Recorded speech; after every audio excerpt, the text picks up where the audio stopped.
الحمدللہ رب العالمین والصلاة والسلام علی سید الانبیاء والمرسلین اما بعد فاعوذ باللہ من الشیطان الرجیم بسم اللہ الرحمن الرحیم۔ الحمدللہ الحادی پروگرام میں حضرت ابراہیم علیہ السلام کا تذکرہ چل رہا تھا، اور اللہ تبارک و تعالیٰ نے مختلف صورتوں میں مختلف آیتوں میں آپ کے بارے میں جو کچھ بیان فرمایا اس کو ذکر کرتے ہوئے اس سے جو بہترین درس حاصل ہو رہا ہے اس پر ہم روشنی ڈال رہے ہیں، اور یقیناً ریگولر دیکھنے والے قارئین جو ہمیں لگاتار دیکھتے ہیں اور بغور سنتے ہیں، وہ اللہ تبارک و تعالیٰ کے فضل و کرم سے اللہ تعالیٰ کی بہت ساری رحمتیں، عنایات، برکتیں سمیٹ رہے ہوں گے، کیونکہ جب قرآن پاک کا درس ہوتا ہے تو اولاً تو اس میں قرآن پڑھا جاتا ہے، یہ باعث برکت، پھر اس کا ترجمہ، یہ بھی باعث برکت، پھر مقصود الہی کی تعیین، اور پھر اس سے وہ نکات حاصل کرنا جن کے ذریعے انسان اللہ تعالیٰ کی بارگاہ میں مزید مقبول سے مقبول تر ہو سکتا ہے۔ یہ سب کا سب مجموعہ مل کر نہ صرف ہمارے گھروں میں برکت پیدا کرے گا بلکہ ہماری ذات میں، ہماری شخصیت میں، ہمارے عمل میں بھی برکت لے کر آئے گا۔ حضرت ابراہیم علیہ السلام ویسے بھی اللہ تبارک و تعالیٰ کے بہت ہی مقرب بندے ہیں، اللہ کے نبی بھی ہیں، اور ہمارے نبی کریم صلی اللہ علیہ وسلم کے جد امجد بھی ہیں۔ اور اسرار المرفوعہ میں ملا علی قاری صاحب رحمۃ اللہ علیہ نے نقل فرمایا کہ جب کسی محفل میں اللہ تبارک و تعالیٰ کے کسی نیک بندے کا تذکرہ ہوتا ہے تو اس محفل پر اللہ تبارک و تعالیٰ کی خصوصی رحمتوں کا نزول ہوتا ہے۔ تو گویا کہ ہمارا اس کو بیان کرنا، آپ کا سننا، جہاں پر بھی دنیا میں آپ ہمیں سن رہے ہیں، اس وقت مجموعی طور پر ہم ایک محفل اور مجلس میں شمار کیے جائیں گے، اور انشاءاللہ اللہ تبارک و تعالیٰ کی ہزارہا رحمتیں ہم پر نازل ہو رہی ہوں گی۔ حضرت ابراہیم علیہ السلام کا تذکرہ مختلف صورتوں میں خصوصاً آپ کی تبلیغ کا واقعہ ذکر کیا گیا۔ آج انشاءاللہ سورہ صافات میں اللہ تعالیٰ نے آپ کے بارے میں جو کچھ ارشاد فرمایا وہ ذکر کریں گے، اور اس میں تبلیغ دین کے ساتھ ساتھ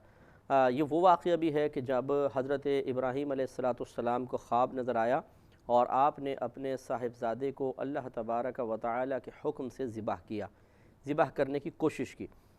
اور پھر اللہ تعالیٰ کے ہاں آپ کا یہ امتحان مقبول ہوا، آپ اس امتحان پر پورے اترے۔ تو شروع میں اللہ تعالیٰ نے وہی آپ کی تبلیغ کا ذکر فرمایا، وَإِنَّ مِن شِيعَتِهِ لَإِبْرَاهِيمَ، اور بے شک اس نوح کے گروہ سے ابراہیم بھی تھے۔ جیسے کہ آپ کو ہم نے شجرہ نسب جب بیان کیا تھا تو بتایا تھا کہ حضرت ابراہیم علیہ السلام حضرت نوح علیہ السلام کی نسل سے ہیں، اور آپ دونوں کے درمیان تقریباً 2640 برس کا فاصلہ ہے، 2640 برس، اور درمیان میں صرف دو نبی آئے ہیں، حضرت ہود علیہ السلام اور حضرت صالح علیہ السلام، پھر حضرت ابراہیم علیہ السلام ہیں۔ تو گویا کہ اتنے طویل عرصے تک درمیان میں یہ دو نبی اللہ تعالیٰ کے حکم سے تبلیغ دین فرماتے رہے، اور پھر ابراہیم علیہ السلام ہیں۔ آگے ارشاد فرمایا کہ اذ جاء ربہ بقلب سلیم، جب کہ وہ اپنے رب کے پاس حاضر ہوا غیر سے سلامت دل لے کر۔ حاضر ہوا سے مراد کہ وہ اللہ تعالیٰ کی بارگاہ میں اس طرح تھے، اس طرح رہے، انہوں نے دنیا میں ایسے وقت گزارا کہ ان کے دل میں اللہ تبارک و تعالیٰ کے علاوہ کسی غیر کا خیال نہیں تھا، غیر کی طرف توجہ نہیں تھی۔ اذ قال لأبیہ وقومہ ماذا تعبدون، جب کہ انہوں نے اپنے چچا اور اپنی قوم سے کہا کہ تم کس کی عبادت کرتے ہو؟ اَإِفْكًا آلِهَةً دُونَ اللَّهِ تُرِيدُونَ، کیا تم اللہ تعالیٰ کے سوا اور خدا کا ارادہ کرتے ہو، اور وہ بھی اپنے پاس سے بہتان کے ذریعے، اپنے پاس سے گھڑ کر تم ایسا کرتے ہو؟ فَمَا ظَنُّكُمْ بِرَبِّ الْعَالَمِينَ، تو تمہارا کیا گمان ہے عالمین کے رب کے بارے میں؟ یعنی تم کیوں توجہ نہیں کرتے ہو کہ عالمین کا رب، عالمین کا پالنے والا اللہ تبارک و تعالی ہے، تم اس کی طرف متوجہ ہو، تم اپنے پاس سے ایک چیز کو وضع کرتے ہو، اپنے پاس سے ایک بناتے ہو، اور پھر اللہ تبارک و تعالی کی عبادت کو ترک کر کے ان کی عبادت کرتے ہو۔ یہ کسی بھی طریقے سے ایک ذہین، سمجھدار اور صاحب عقل شخص کو زیبا نہیں ہے۔ تو آپ اس طرح تبلیغ فرماتے رہے، اور پہلے بھی ہم نے ذکر کیا کہ بڑی ہمت کا کام رہا کہ کسی بھی قوم کے نظریات کو تبدیل کرنا اور ان کے باطل نظریات کو غلط قرار دینا بہت ہی بڑا امتحان ہوتا ہے اور بہت ہی مشکل ہوتا ہے کہ انسان اس طرح کر سکے، لیکن اللہ تبارک و تعالی جب کسی کے لیے اس کو آسان فرما دے تو بہرحال آسان ہو جاتا ہے، ہمت ہونی چاہیے۔ اس کے بعد وہی واقعہ ہے جس کو اللہ تعالیٰ نے دوسرے ذرا انداز سے بیان فرمایا ہے کہ حضرت ابراہیم علیہ السلام کی قوم سال میں ایک مرتبہ جنگل میں جاتے تھے، میلہ ہوتا تھا، وہاں پہ اچھل کود ہوتی تھی اور الٹی سیدھی حرکتیں کرتے تھے، اور اس وقت پھر شہر میں کوئی بھی نہیں رہتا تھا۔ تو ایک دفعہ ابراہیم علیہ السلام وہیں ٹھہر گئے، جب لوگوں نے آپ کو دعوت دی کہ آپ بھی ساتھ چلیں تو آپ نے فرمایا کہ میں بیمار ہوں۔ یعنی آپ اس وقت آپ نے اس کو ایک تعریض کہتے ہیں کہ حقیقتاً آپ بیمار نہیں تھے، لیکن آپ نے ایک اس میں تعویل ارشاد فرمائی کہ مطلب میں مختلف انداز سے جیسے بیماری ہوتی ہے، کبھی ایسا ہوتا ہے مزاج میں کچھ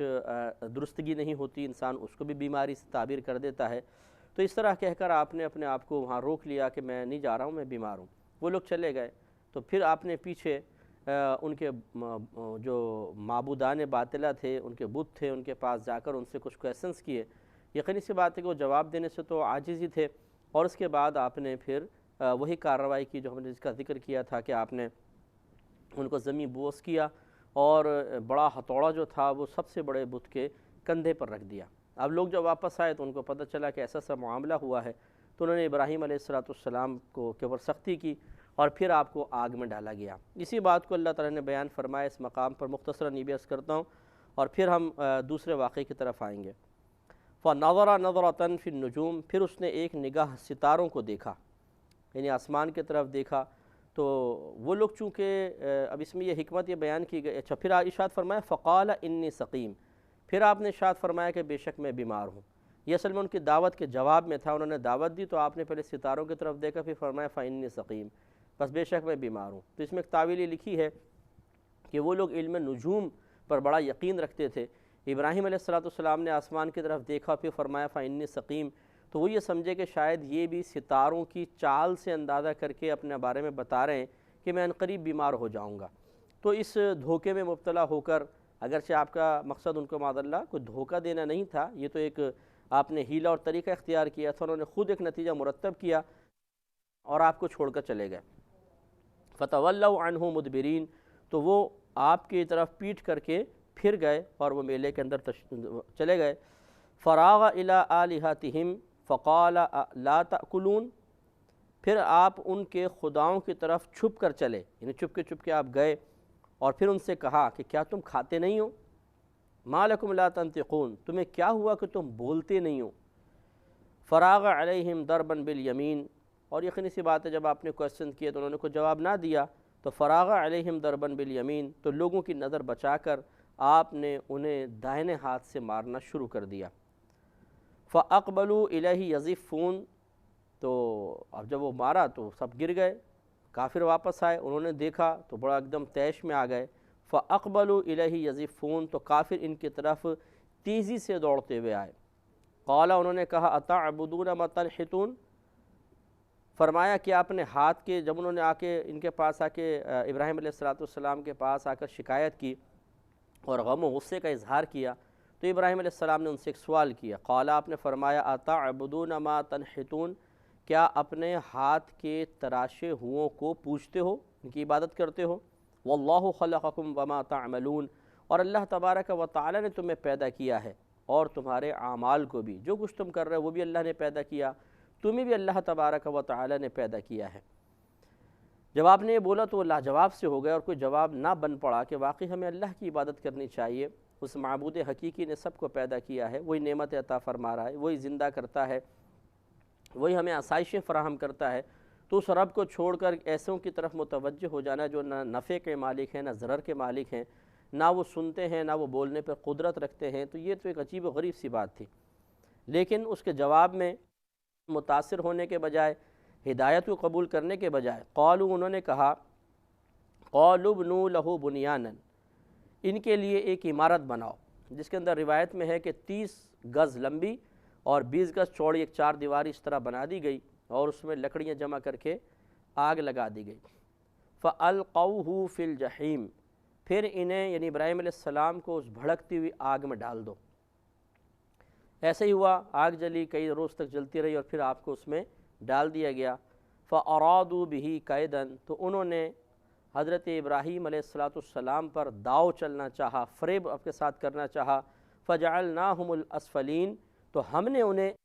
نیچا کر دکھایا، یعنی ابراہیم علیہ السلام کو نجات دے دی اور وہ شرمندہ اور نادم ہو گئے اور اپنے مقصد میں کامیاب نہ ہو سکے۔ وقال، اس کے بعد ابراہیم علیہ السلام نے ارشاد فرمایا، انی ذاہب الی ربی سیہدین، کہ بے شک میں تو اپنے رب کی طرف جانے والا ہوں، ان قریب وہ مجھے ایک دوسرے راستے کی طرف رہنمائی عطا فرمائے گا، یعنی وہ ان قریب ہجرت کا حکم دے گا تو میں کسی دوسرے علاقے میں چلا جاؤں گا۔ تو اس کے بعد پھر آپ آپ وہاں سے تشریف لے گئے اور ارض مقدسہ شام میں پہنچ گئے۔ پھر وہاں آپ نے دعا فرمائی، رب حب لی من الصالحین، الہی مجھے لائق اولاد دے، ایسی اولاد دے کہ جو صالحین میں سے ہو۔ تو فبشرناہ بغلام حلیم، تو ہم نے انہیں خوشخبری سنائی ایک عقل مند لڑکے کی، غلام حلیم، ایک سمجھدار لڑکی کی ہم نے بشارت دے دی۔ اب یہاں سے یہ بیٹا کون تھا، اس میں علماء کا اختلاف ہے۔ بعض نے کہا کہ یہ حضرت اسحاق علیہ السلام ہے، اور بعض نے کہا کہ حضرت اسماعیل علیہ السلام ہے۔ دلائل دونوں جانب ہیں، لیکن قوی دلائل حضرت اسماعیل علیہ السلام کے بارے میں ہیں۔ لہٰذا آپ نے اللہ کی بارگاہ میں دعا کی اور اللہ تعالیٰ نے آپ کو ایک صالح اور نیک بیٹا عطا فرمایا، حضرت اسماعیل علیہ السلام۔ اور پھر یہ اگلا واقعہ ہوا جو بڑا معروف واقعہ ہے۔ فلما بلغ معہ السعی، پھر جب وہ بچہ آپ کے ساتھ کام کرنے کے قابل ہو گیا، یعنی جوان ہو گیا، بڑا ہو گیا، قال، تو آپ نے ارشاد فرمایا، یا بنیا، اے میرے بیٹے، انی اری فی المنام انی اذبحک، اے میرے بیٹے میں نے خواب میں تجھے دیکھا کہ میں تجھے ذبح کر رہا ہوں۔ فانظر ماذا تری، تو اب تم دیکھو کہ تمہاری کیا رائے ہے، تم کیا دیکھتے ہو، تم مجھے بتاؤ۔ قال یا ابتی، انہوں نے کہا کہ اے میرے والد، افعل، آپ کر گزریے، ما تؤمرو، جس کا آپ کو حکم دیا گیا ہے۔ ستجدنی انشاء اللہ من الصابرین، ان قریب آپ مجھے، اگر اللہ تبارک و تعالی نے چاہا تو صبر کرنے والوں میں سے پائیں گے۔ فلما اسلما وتلہ للجبین، تو جب ان دونوں نے ہمارے حکم پر اپنا سر جھکا دیا، وتلہ للجبین، اور والد نے بیٹے کو پیشانی کے بل لٹایا، تو اس وقت کا حال نہ پوچھو۔ وَنَادَيْنَاهُ أَن يَا إِبْرَاهِيمُ، اور ہم نے ندا کی اسے کہ اے ابراہیم، قد صدقتا، بے شک آپ نے سچ کر دکھایا رؤیا، اپنے خواب کو۔ اِنَّا كَذَلِكَ نَجْزِي الْمُحْسِنِينَ، بے شک اسی طرح ہم جزا دیتے ہیں نیکی کرنے والوں کو۔ اِنَّ هَذَا، بے شک یہ، لَهُوَ الْبَلَاءُ الْمُبِينُ، ضرور ایک بہت واضح آزمائش تھی، بڑی بھی اور بہت واضح۔ وَفَدَيْنَاهُ بِذِبْحٍ عَظِيمٍ، اور فدیہ دے دیا ہم نے اس لڑکے کا ایک ذبح عظیم کے ساتھ، ایک بڑے جانور کے ساتھ۔ وَتَرَكْنَا عَلَيْهِ فِي الْآخِرِينَ، اور چھوڑ دیا ہم نے اس پر آخرین میں، یعنی کیا مطلب، ہم نے ابراہیم علیہ السلام کی ناموری، آپ کی تعریف اور آپ کی نیک نامی آخرین کی طرف منتقل کر دی، یعنی لوگ آپ کی تعریف کرتے رہے۔